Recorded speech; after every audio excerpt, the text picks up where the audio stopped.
Juarez. Most of the bars and clubs and places with women were for the tourists and soldiers who came over from Fort Bliss and weren't open yet. But the 2x4 was open early to catch the people who were going to the market. Had been open since 3 o'clock. It was a simple place to eat. In the front was a large gas grill with pipes filled with tiny holes for the gas to burn in rows of blue flames. Past this rotated a rack with whole chickens on steel rods. On a stove to the side was a large pot of beans, frijoles, and at 4 booths were bowls of salsa with seeds, and so hot even Manny, who had a tongue of iron, couldn't eat it. In the rear of the cafe was a large steel drum with a flame in it and a flat piece of steel on top for cooking tortillas. At the drum stood Maria. Manny thought of her always as old Maria, although she wasn't so old. Taking the corn dough in small pieces and slapping it flat with her palms, slapping it to drop it on the hot tin, flicking it over with her fingers when it was smoking, cooking the other side until it was done and brown, and adding it to a stack of tortillas that never seemed to grow because people ate them with the chicken and salsa as fast as she could cook them. If he stood long enough and smiled in the shy way, old Maria would sometimes hand him a tortilla, and he could get some beans from the pot if he was lucky, and that would cut away the hunger for a time. Once a drunken soldier had believed his limp when it was dark, and he was begging, and had given him $5 American, which none of the larger boys had seen, so he'd managed to keep it. At the time, he was only 5 or 6.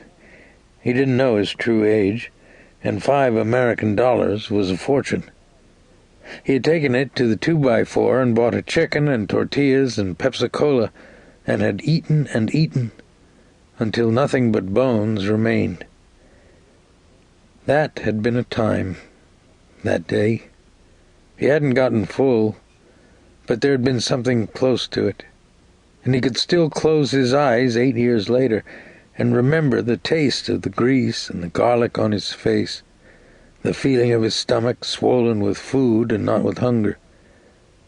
He'd spent over half of the $5 just on food, and would have spent it all had a larger boy not seen him eating and known that he had money, and taken the rest from him.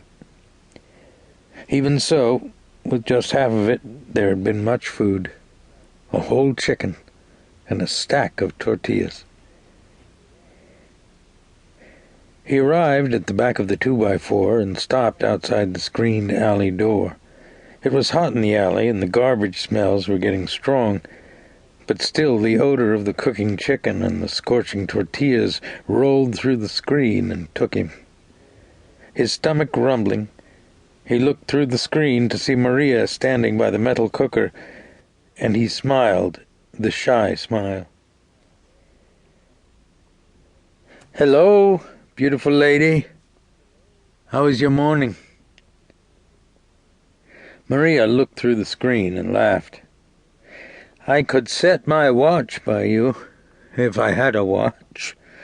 First the sun, then the heat, then Manny Bustos coming for his breakfast."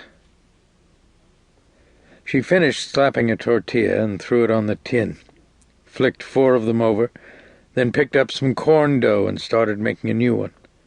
Some hair had come loose from the leather tie-back and hung down the side of her face. It was rich and thick and black, but for a small streak of flour in it where she'd used her hand to push it back. "I can let you have a tortilla, but the frijoles aren't ready yet." Manny nodded. "I would be very grateful for a tortilla. Your tortillas are the best I have ever eaten. So smooth, so smooth. You are as smooth as my first husband when he came to talk to me of the moon and beauty." She opened the screen and handed him a tortilla fresh off the stove, so hot he had to juggle it with his fingers to keep from burning them. When it was only slightly cool, he rolled it expertly in a tube and ate it in 2 bites.